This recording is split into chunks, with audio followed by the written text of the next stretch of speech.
start with the first application is sitting on the ball. So you can have your ball. You can have your ball, and let's see that. Well, you're going to send it, right? So I don't need to take a picture. I will capture that, yes. But if you have something special you want to. So when you like to use the ball is when someone can't sit cross-leg position, even bolster is too low. Of course, not block, not the blanket, right? So why we want to have it? We want to have it with a neutral spine. If students never, ever use the ball, they might sit this way, so they afraid because ball is moving. Right away, they feel uncertain, right, of the ball. So you need to advise them always to have a feet wider than hip distance, and always have heels in front of the knees. So move your heels a little bit more forward. Yeah. And you just let them, to move a bit. To move a bit to get used to the sensation that ball is moving. But we controlling this from the core. So you definitely can, let them understand the core conception here on working on the ball. So gentle, if you're practicing, if you have students with very tight hips, to start the class on the ball, it's a good thing. You can do everything for the warm-up. So first of all, you do all the stretches, right? Side stretches here. You can do the twists. So all the warm-up exercises could be very good, very useful to start on the ball. Understanding the concept of neutral spine, you can let them to do all those pelvic tilts. So they will understand that this is the rounded spine, this is extension, this is neutral. Right, to find a bit of movement here. So that's where you can use the ball in the beginning of the class, to warm up. Basically everything what we do for warm up on seated, on the floor, you can do on the ball, and even more useful if you say you have a theme of a core strength. The next application for the ball in the beginning of the class, it could be coming up and holding the ball above the head. Ball is light, right? But we have a tendency to collapse on the lower back. So you're letting the students to work more with the core strength again, just to hold the ball. If it's too hard for them to hold the ball above the head, they can hold it here. Again, you might go with some twist with the ball. You can work on their strength of the shoulders and arms by letting students to press the ball like that, with a face in the front. So it's a forearm or palm, yeah. Again, it's a lot of the core, a lot of the legs, working arms. Or it could be opposite, it could be this way as well. So this is something when you're working on the postural thing, right? So you can definitely use the ball and the wall. You feel it. Really. Yeah, so we will go further. So during the class, so this is the beginning of the class, so you give them concept of the connection to the core, some stretches, some gentle movement. What else you can work with, which props you can work in the beginning of the class? So the other one is the block. So for this application, you probably would like to use the light balls. So you bring one ball in between their thighs. Start here. What you want to teach here? The position of the feet. So a lot of students will have the feet toes out, right? We say that we want to have the body weight distributed equally with second toe straight forward. So for some, will be quite a lot of work for the ankles to bring the toes this way. And then you're teaching them to find a bit of the inner thigh stretch because you're asking them to squeeze the block. And when they squeeze the block, they right away find in the abdomen. And then you ask them to take the block in between your hands. This is the start, or take it above the head. All what we're teaching here is mountain pose, but because they need to hold the block, they will use the arms, right? Instead of going just with the arms up, they might be relaxed, I don't know, but they need to hold the block. Then you can ask them to think of touching the ceiling with the block. So then, right away, they start stretching the sides of the body. So again, more awareness of the postural thing. Simple, so you probably will use light blocks, not the heavy ones, because we're holding this above the head. So that's the warm up. That's the standing poses. So now in standing poses, this thing might work as well. So what you do, take it in the orange, the second orange, the one that is a little bit further. So what you do, you ask. There's two different things. So you can use one side.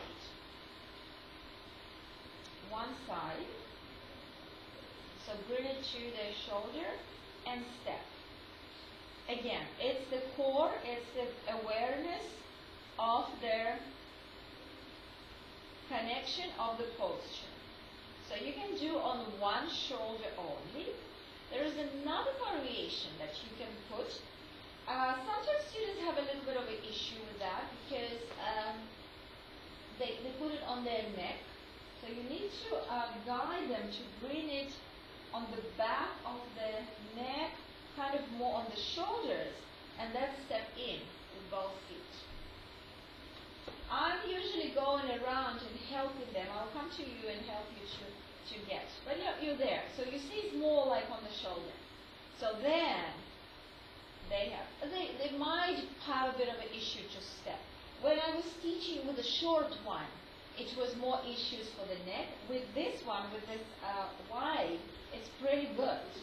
It's pretty good. So you start resisting. So again, something that you are teaching them to feel that the core working to support the spine, right? So that's all. That's the beginning of the class. That's the standing poses. And then usually in the class we start to go into the warm up for the shoulders if we do. So for warm up of the shoulders, we can use or resistance band or the regular strap. Depends what you have. Both are good. Both are good. So let's do resistance band. So resistance band we can use for warm up of rotator cuff shoulders. So this is the stretch. So this is straight fitness, but because we want to use the shoulders, we use the shoulders a lot. This could be a very good one to build the strength of the rotator cuff muscle.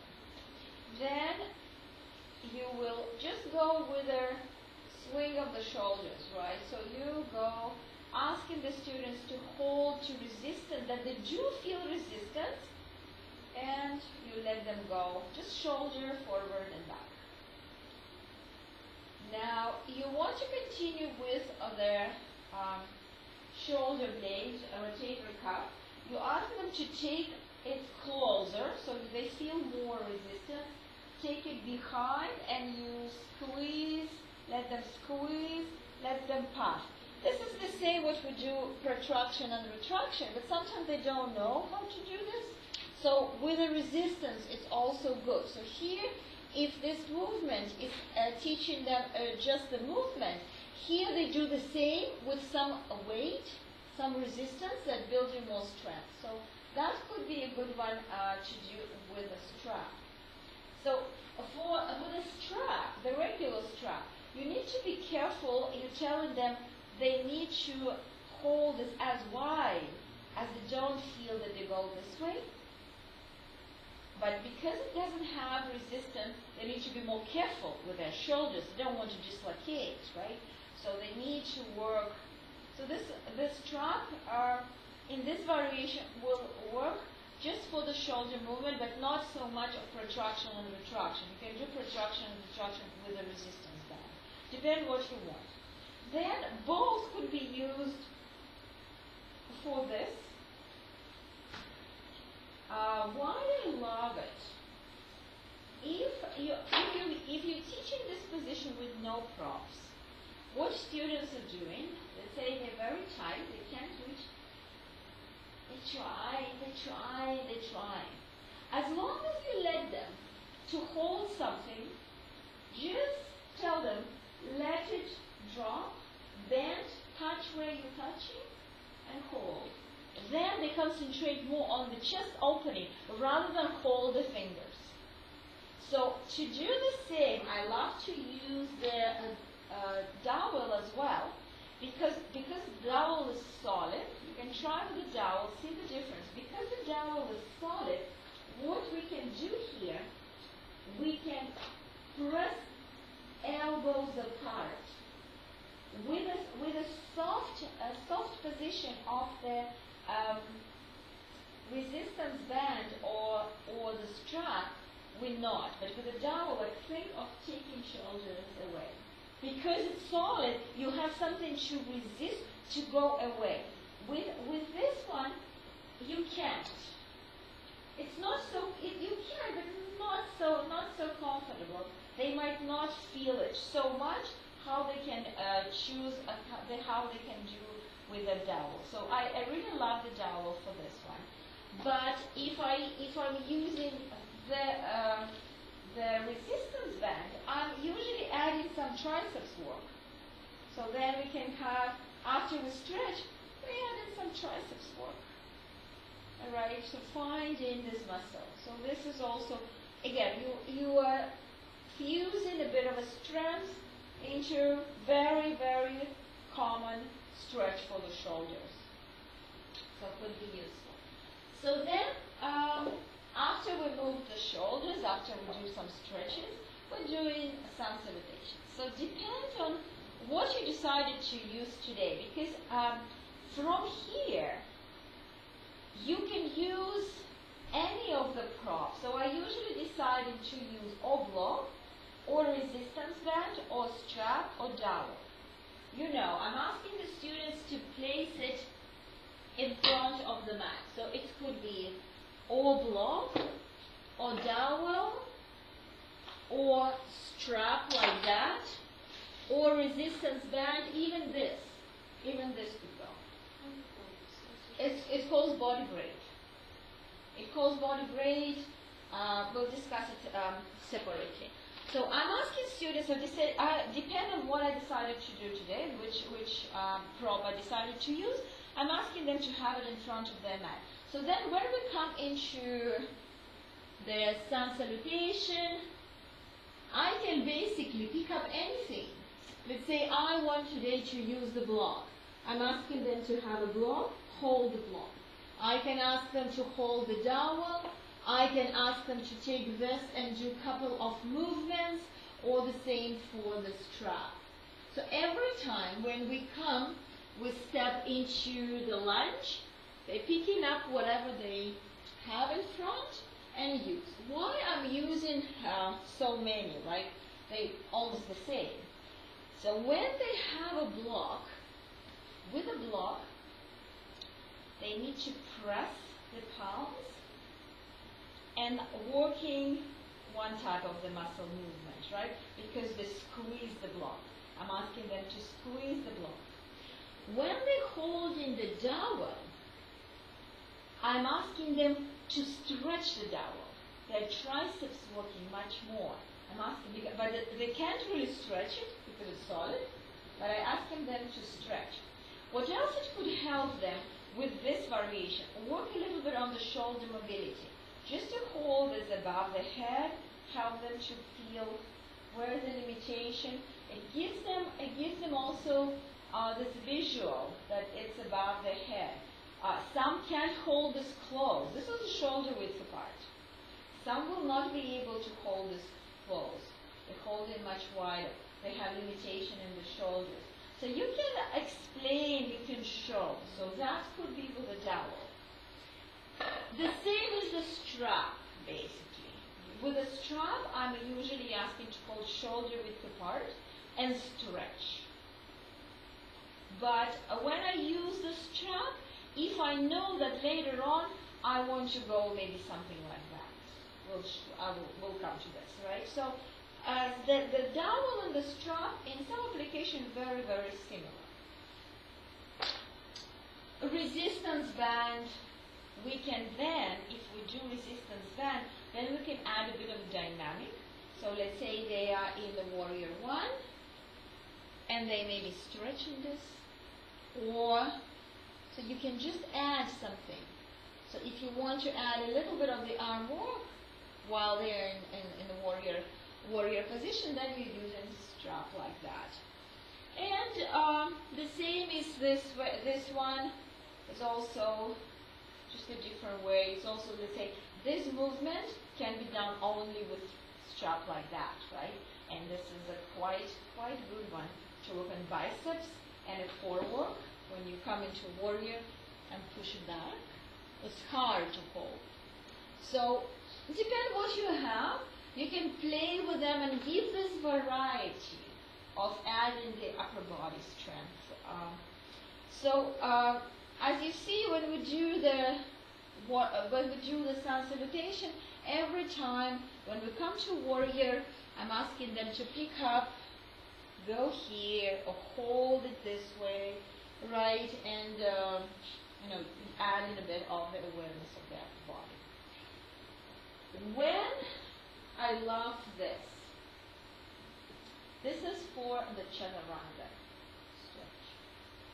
So then we are folding this for half,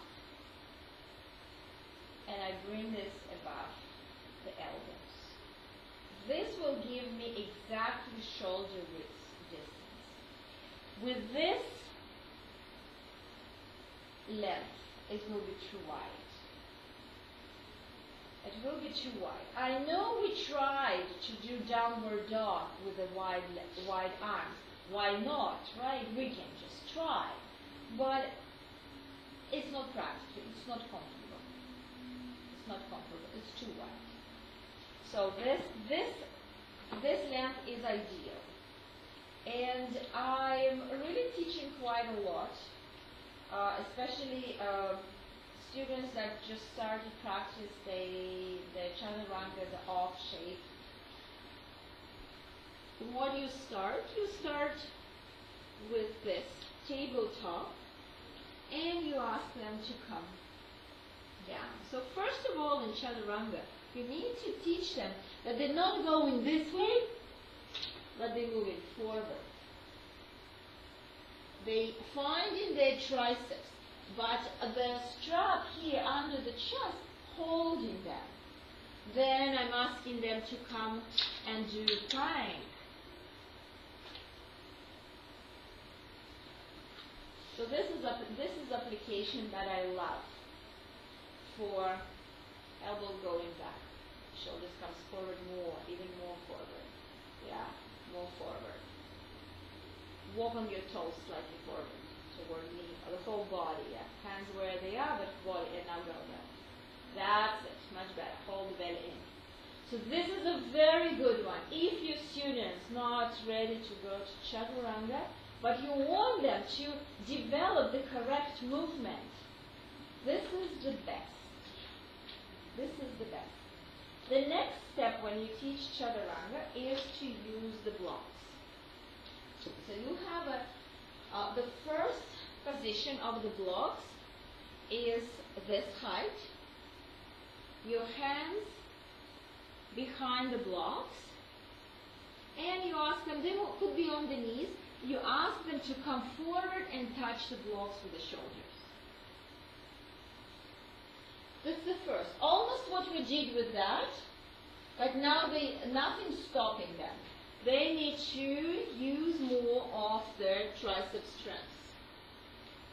Yeah, good. Hold belly in. When they're quite easy going, and then you can ask them to go from the plank, drop the knees, and let's go forward like that. If they're quite good in that, then you're turning blocks on the lower level and asking them to go to chaturanga and do not touch the blocks. So now it should be just this.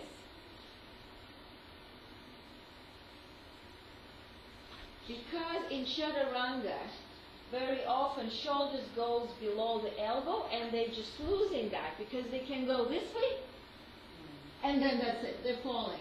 So the application with the block on this height, helping them to learn that it should be on just 90 degrees. So that's what you can do, that's what you can incorporate to any sun salutation, right? Any of those props, blocks for chaturanga.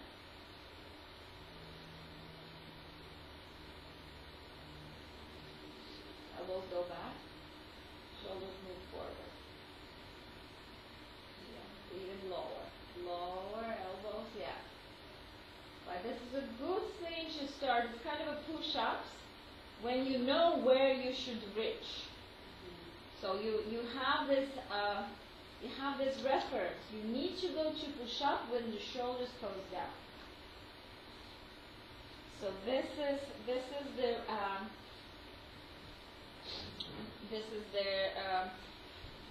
sun salutations. Of course, this could be done as well in the front of the mat, right? In every plank, you can bring them and add all kind of a shoulder work. All kind of a shoulder work could be done here or just hold, do something like that, anything. It could be the dumbbells as well. Then from sun salutation A, we come into sun salutation B, where we have Utkatasana, the chair pose. So in the chair pose, again, you can make it harder, just let them hold. 1 or hold 2. To hold is above the head, even more harder.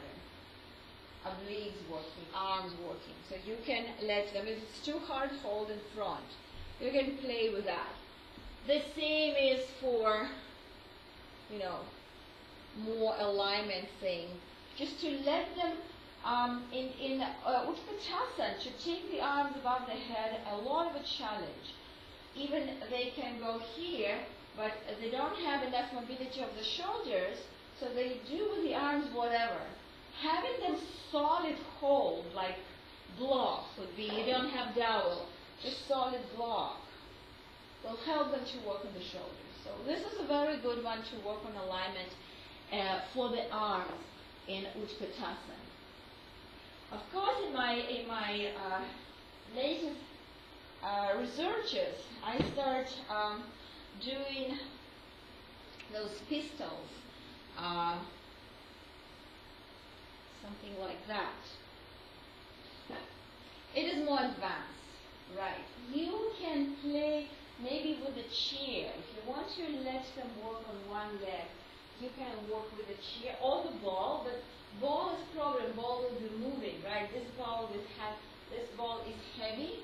It has a sack of inside, so it's heavy, it's not moving, it's only one.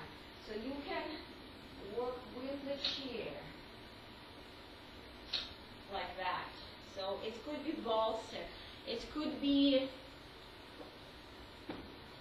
maybe a little bit high, but even with height like that, my students couldn't do this. It was too hard for them. They don't have leg strength.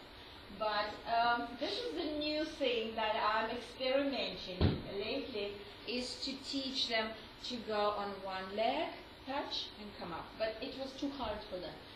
Maybe the chair is the only one. So you can start with just one leg like that, But when you develop it enough strength, you actually want to go all the way to the ball stick. This is the full version. You come here and then you come up. I'm just showing you. This is a new thing. This is maybe your students will never do, but it's for yourself if you want to work on the leg strength. Ball will go away. This is here. Okay, ball is going away. I know why everything goes so low. Yeah, but that's why I'm saying. High on the wall. That's why I'm saying maybe chair is a good one to start with, because probably easily to go to the chair.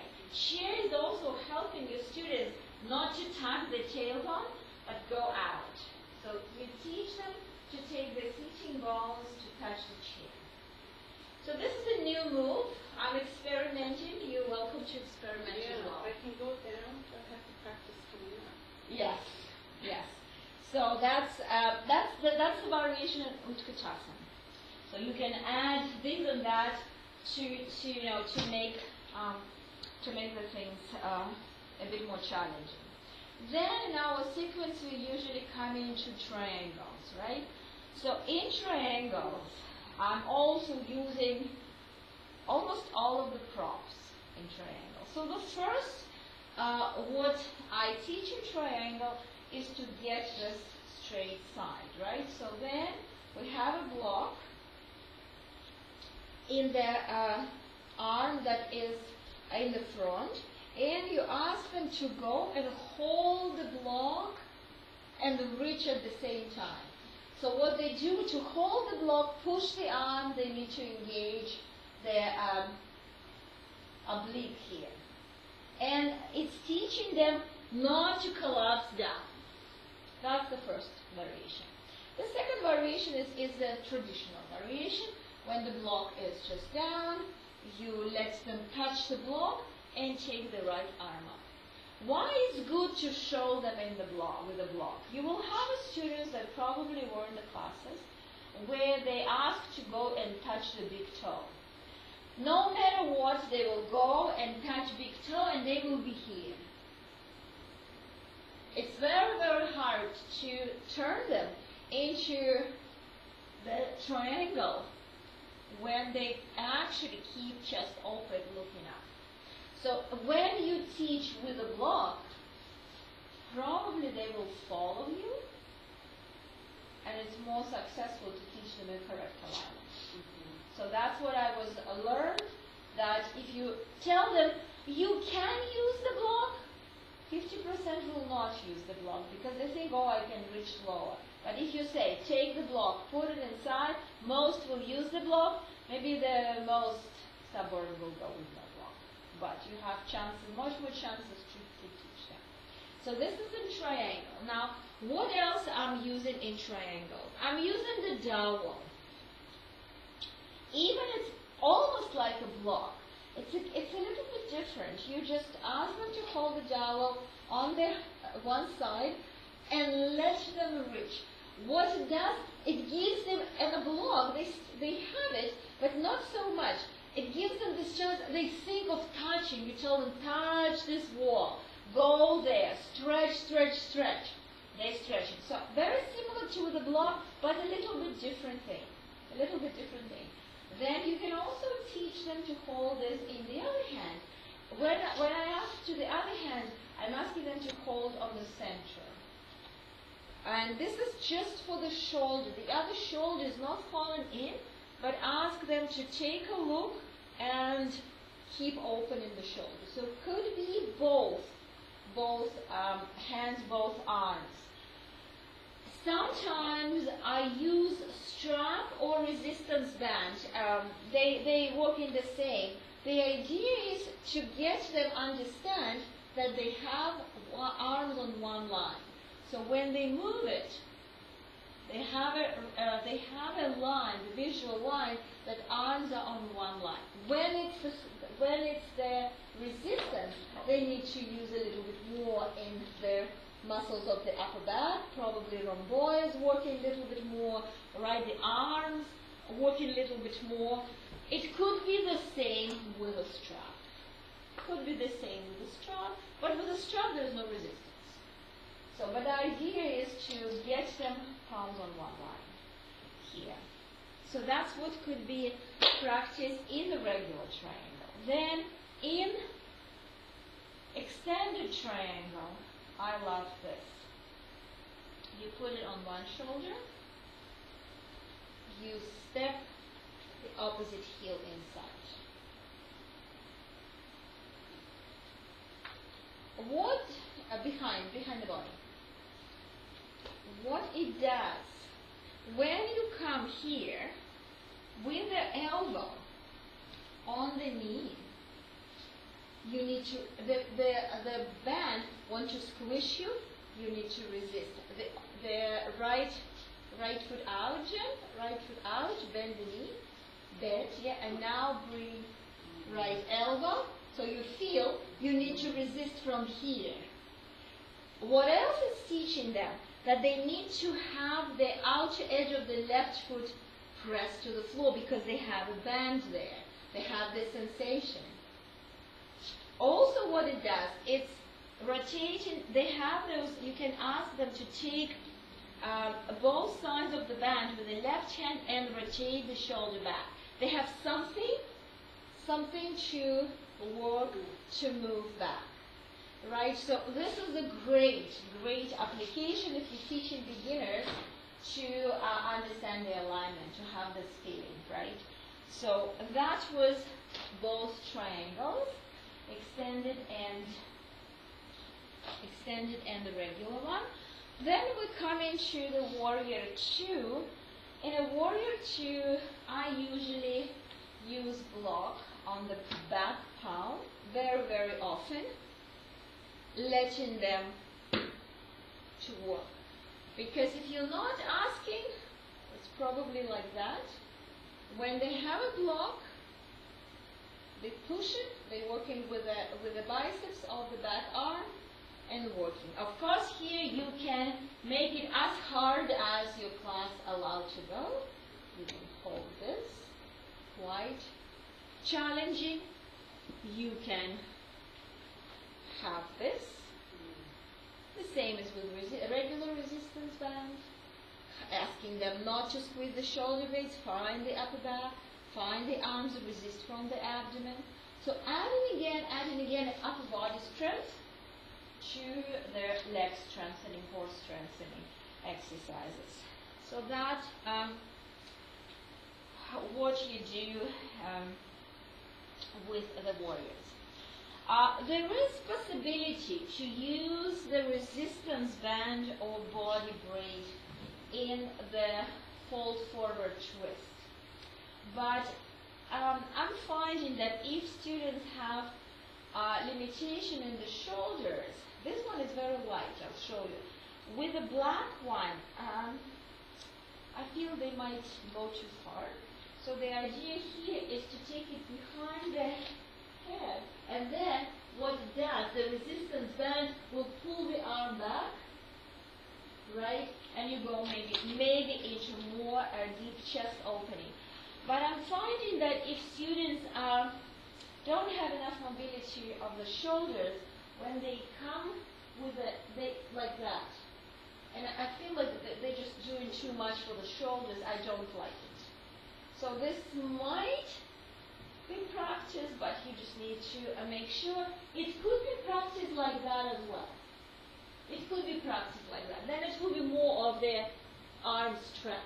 This might be good, but that's again, this is, or you're showing everybody to do this, because if you tell them, do this, but if it's not working, do that, they will still be trying doing something that's not working for them. I'm finding it's too much for the shoulder, so it might be not a very good idea. But it could be something like this, with the arms behind. That might be a good one, and of course it could be done with any of the props. If your students cannot take the arms, because this will be more intense to have the interlaced hands, right? So then you use the dowel,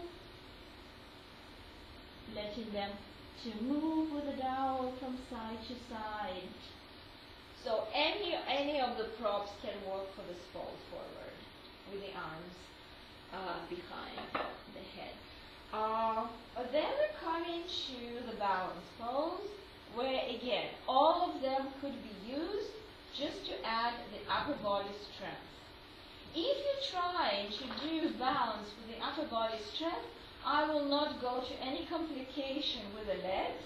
It's probably just one knee up, and you asking them to hold this, this, this, maybe even movement, but it has to be something simple for the lower body to add a bit of a complication for the upper body.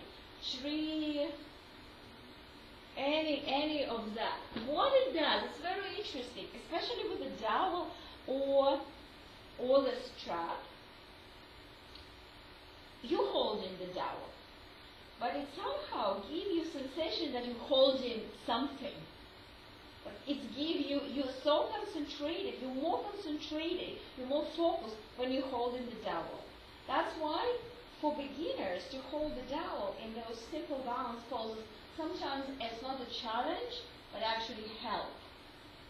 The same with the block. The same with the block.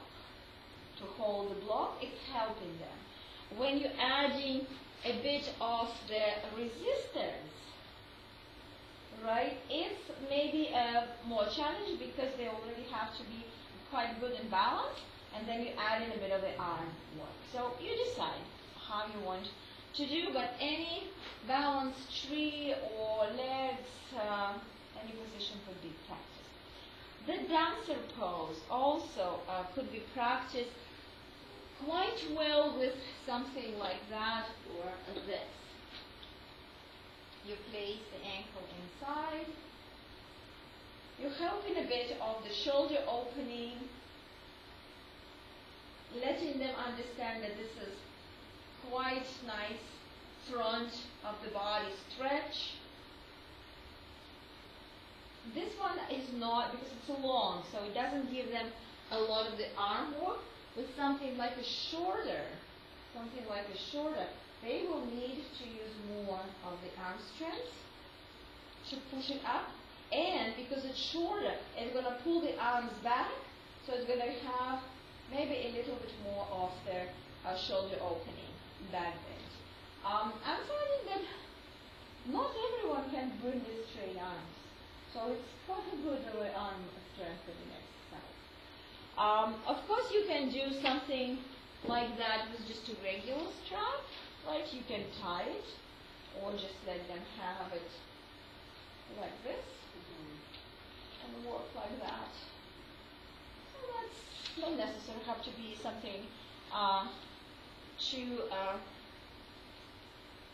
fancy, but it could be just a regular resistance band. So that's more or less where you use the props in standing. I believe we did a couple of standing poses with the ball.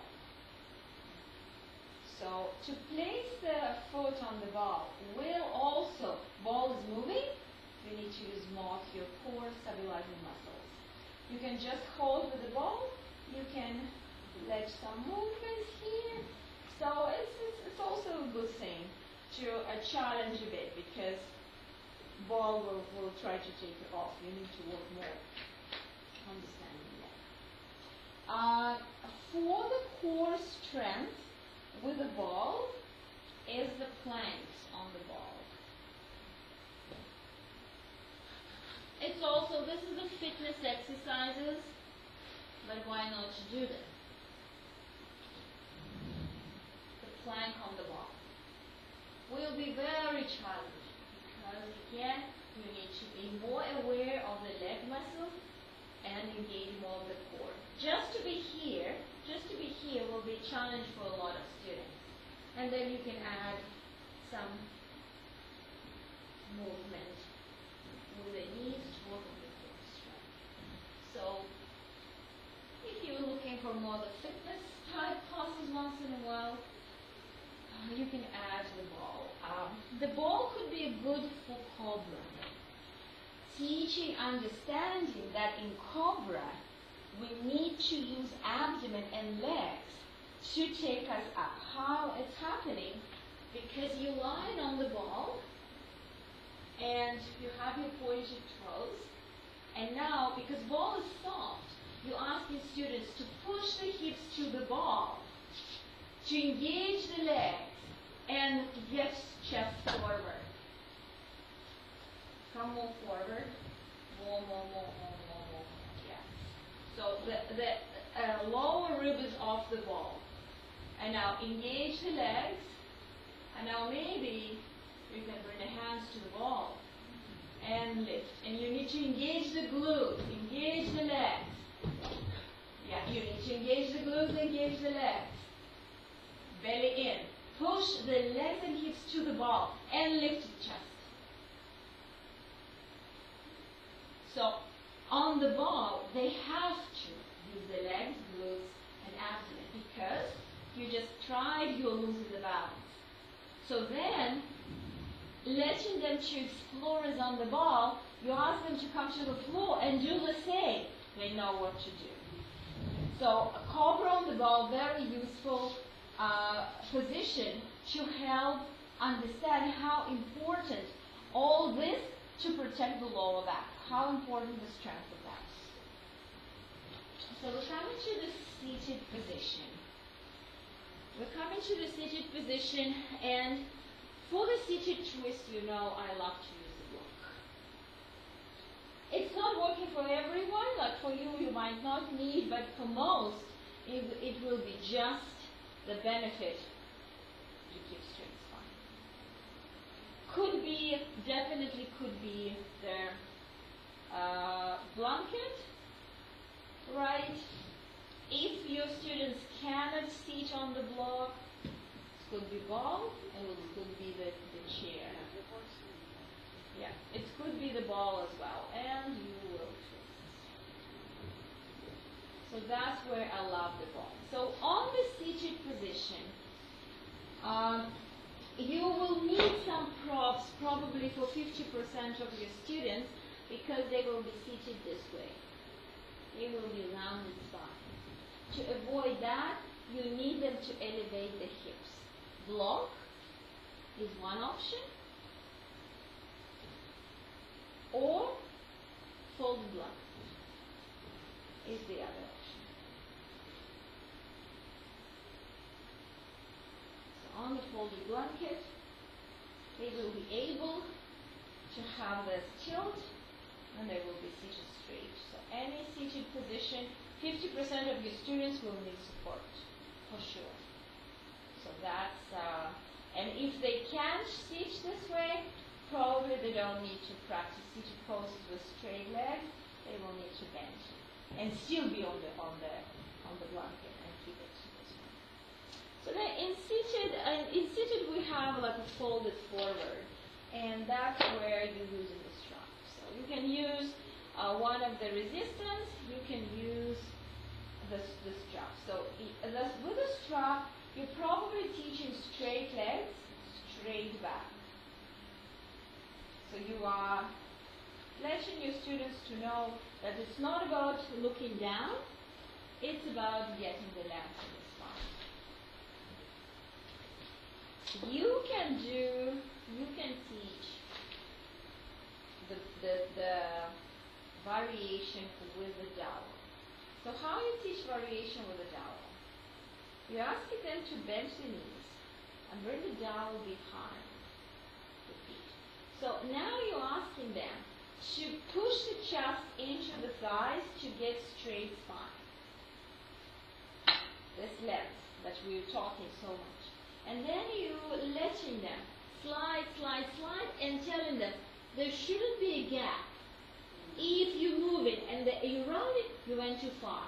You need to have your knees bent, and because it's solid, you can use your arms to pull yourself forward and get length in the spine. So this is another variation of fold forward. For some it's working. I love this more. I love to have straight legs. I love to stretch hamstring where it's possible. Here you're stretching the lower back, but you're not stretching your hamstring because your knees are bent. But it could be one of the variations to teach. So in a seated position, you can use, mostly in a seated position, you will use or support or strap, right? So any variation when you want to take leg up and students can't hold, you're just letting them to use strap. So that's why I'm saying strap is probably must in your prop arsenal, because you can do all those movements with a leg, with a strap.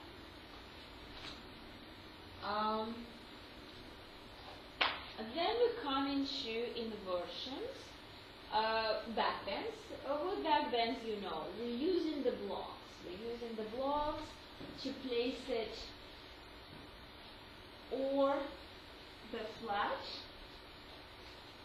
or this height, or most flexible people can go high like that.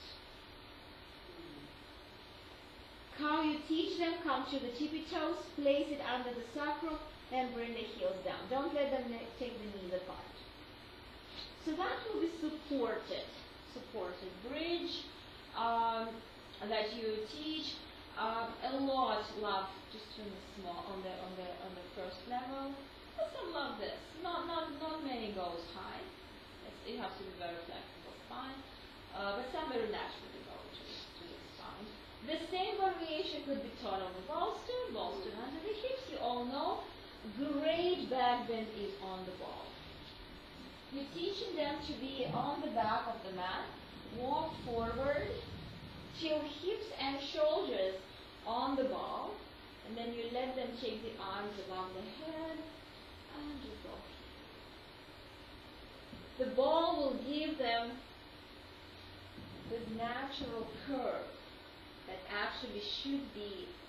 And again, most will have limitation here, so they can explore this limitation by taking the arms above the head, that they probably will not be able to do ever to come from the block up, from the full wheel, because they just have limitation.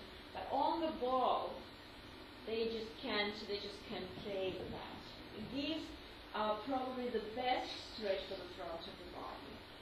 Takes time to feel comfortable. Again, feet apart. Never take the heels closer than the knees. Always engage the abdomen. So it's always should control from here. So you're again teaching a very useful concept of controlling the back bend from the abdomen, from the legs. Because if you're going to let the legs go, you're going to probably fall. People are falling when they're not using the abdomen. I see them, they're falling from the ball. You need to be very careful. Those who you see that they're afraid to go with the arms, you're holding them, giving them support. And after a while, they know how to control. They find in this concept of holding legs, glutes working to let them go back. And of course, with the ball, you can teach the glute work. It will be also back bend. You have both feet on the floor. You let them come up. You let them go with one leg. So something like that it's a bridge. It's a bridge. But because you have to put on the wall something that is not stable, using glutes, weak muscles, using them, you can do coming into the bridge, roll the ball, bring back, come down, or not coming down, just rolling the legs. So this is not yoga, this is fitness, but it's a bridge. You're just spicing that with something that is moving. Right? Then of course with the ball you have tons of exercises by holding the ball this way, letting this come down, come up, going from side to side. So adding all kind of a core work with the ball. So as I told, ball is something that very good to have. Depend on the space, of course, ability, if you have limitation, might be not very good, like if you forget how many balls you have. And what else in a backbend is the supported fish. That's where for supported fish, soft blocks or bolster will be most useful, because those will be maybe painful for the thoracic spine. So you place one block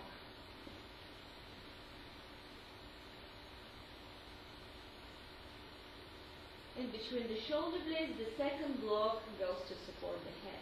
If your students have a very extensive composite, I'll show you, I just want you to see. The head will be very high, so they will be not comfortable to drop the head. They need a high position. The high position is not very stable with the light one, as I told you, right? So then something that is heavier should be there. It's the same on the bolster, but on the bolster you have more support, you have less intense curve in the spine than on the ball. And maybe you don't have bolsters. So then, if this height is too much for students, you're just letting them to go to the low one. With the low one, I love to take the head down. Again, not working for everyone. For some it will be too low. They will need just to have a second block or a folding blanket. And after that we have inversions. Inversions, you know, mostly I'm teaching with a bolster under the hips, legs up. If you don't have bolster, it could be folded blanket. The one that is quite supported. Just to elevate the hips a bit, it will be quite easy to hold the legs. If you don't have the blanket, it could be the block. It could be the block. Ball could be also a very good one. Let's say not everyone.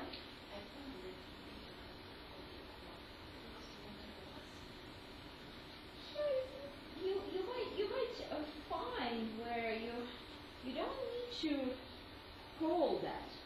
I'm relaxing. But it might not work for the curve of your lower back to go this way. Might be not for everyone, but it could be good for someone who cannot hold the legs up. Let's say they have a very tight hamstring.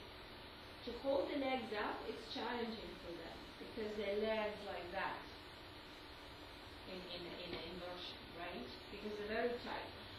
You can offer them to hold their legs with a strap, not really pushing, but just, just like hold like that. Might be, or that's where the ball could be. It might be this way. This is also inversion type of. It could be on the chair. For the pregnant woman, I let them to have legs or on the chair or on the wall. We practice an inversion, but not intense one. So we're not taking legs up. Because I don't want to let them any chance to engage the lower abdomen. So then the legs should be supported. Right, so this is the inversion. And then Shavasana. If people need to have the knees bent, bolster is probably the best. But if you don't have bolster, some will be quite okay with two blocks like that.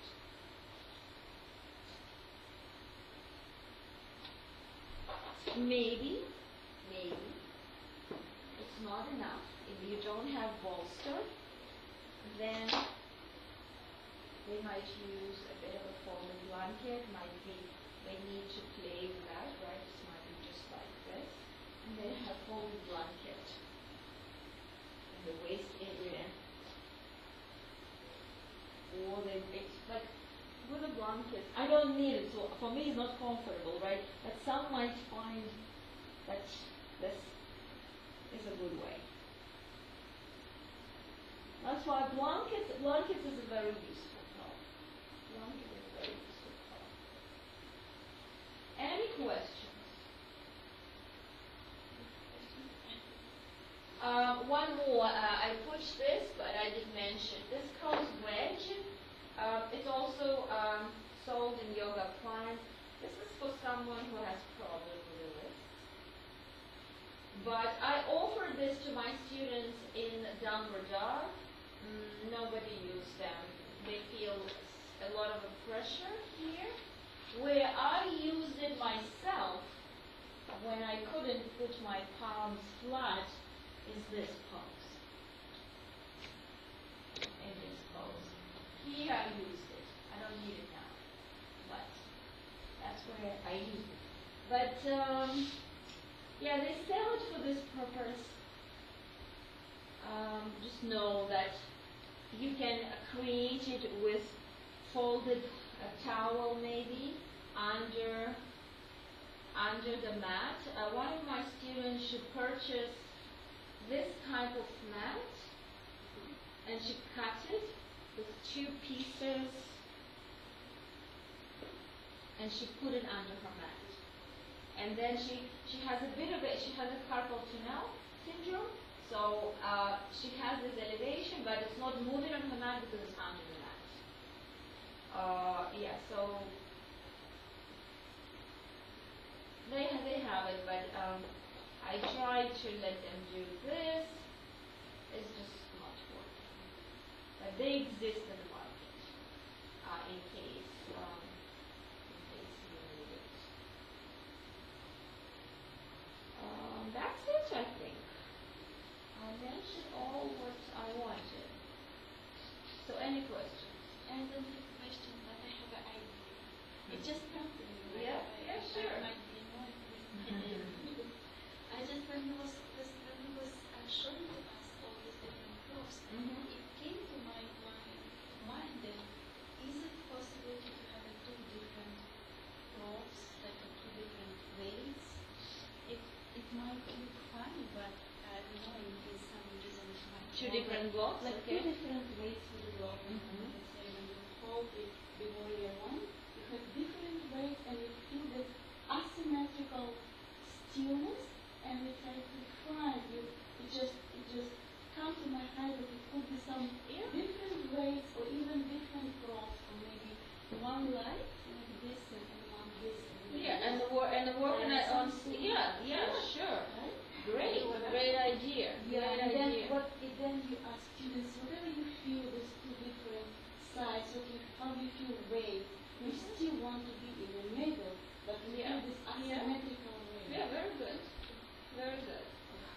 Yeah, so that's a lot of teachers don't like the more traditional hatha yoga. They're not using props. I even sometimes I do pictures of the class, and they give me how many toys you have around. But I think they're very useful. You might be very creative, and you will come with your own ideas depending on which type of students you have, or which challenges, limitations they have, and with combination of all this might be quite interesting experience, right, with the body. So you think of something that you will use, you know that you love more than others, just share with me.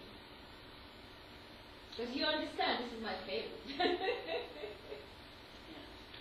I was also thinking that for the eye pillow, we can use those sleeping pillows which they sell to sleep in the airplane.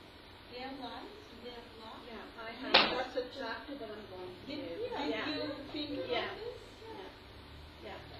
You see, and the pillows with that feeling, the idea actually to create a bit of the pressure of the eyeballs. To create, that's what they want. But I'm finding it's not working for me lately, so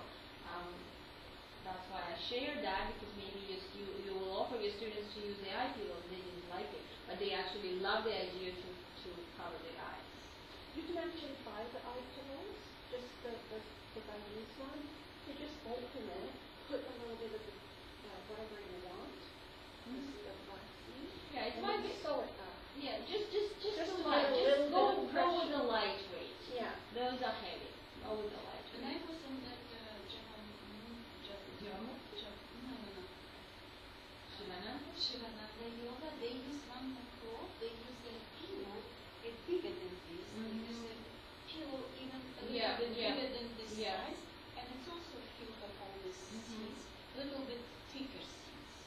And then they use this pillow area, they use it under the head, under the neck, It exists in the market, under the bigger. you sit on this. It just exists on the market, the bigger pillow. The Yeah. big They like the size of the block probably even for Yeah. a handstand, because it's kind you of can you following have the it as shape well. of every. I don't feel that I need it because I have everything else. So, but yeah, it exists. You I can have one at find. home, but I didn't use it. I just like this kind. So yeah, there is a pillow. So. Definitely these will be incorporated. I can see even with the younger kids, or teens, these would be very. I forgot one application of that that I love and I use a lot is this. Right. So all this. They use this for line, a part of the So body. and then you can do this fold, you can do this fold, you can do warrior two, letting them feel a bit forward. So yeah, that's standing poses as well. So that's another application that I did not mention as well. So that's it. Then we'll take a short break and I'll continue with So what about these? These ones are mostly used for standing. the dumbbells. No. Oh, the block! I forgot about the block. Yeah, there is a. So this one would be This like one I am teaching the set of exercises to come on the foot. So that's helping students to understand that they're not going with the hip, that the side is straight, working on the strength of the ankle and the knee. We'll do small moves, not going to just the heel down. And then I'm teaching the balance pose actually, just to elevate. Not, again, you don't want to teach anything to challenge, especially on the beginners. You don't want to do the leg something, straight, more or less like leg is here. Yeah, it would be, not the dancer pose. I would not teach the dancer pose because, no, it's a challenging pose. If you lose your balance, if you have your leg free, you right away step. With this one, you can fall. Or you can, sprain your ankle. So I would not teach with the beginners. With the beginners, I will probably teach something like that. Tree pose, maybe this. Right. But helping students to understand how you place the foot, how you have the balance of the foot, because on the floor, we're less aware how the weight goes on the outer edge of the foot. That's what I use with those blocks. It need to be wooden. It need to be heavy blocks. Those are too soft to go for this one. So that's why you see those wooden blocks. They're from Yoga Accessories. They are empty inside. So they actually are like this. They're solid.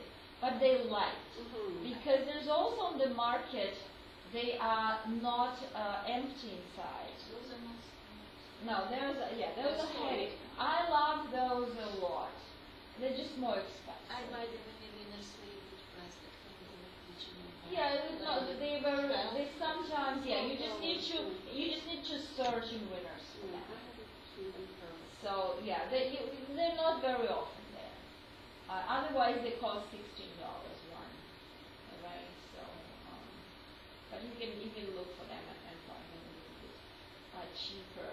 So those I'm not very happy because I think they also too slippery with the cover, but it could be used. It could be used as well. At least they're long lasting than the plastic ones. The plastic ones are very easily, destroyed. But I know that yin students, they taking those, and when they all taken, they're not happy. Oh my God, love those plastics. They just eat. It looks like it looks, but they just they just too soft. They're just too soft. Yeah. These ones you had also the massage. Yeah.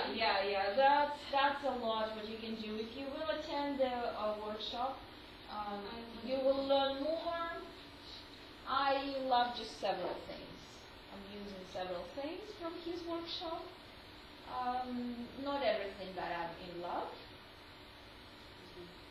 but What is the lens? Is it a special lens or you buy it in cut in half. in half? From Zebra. It's 1.25 inch. No, there's a small. There's another one. There's another one that is smaller.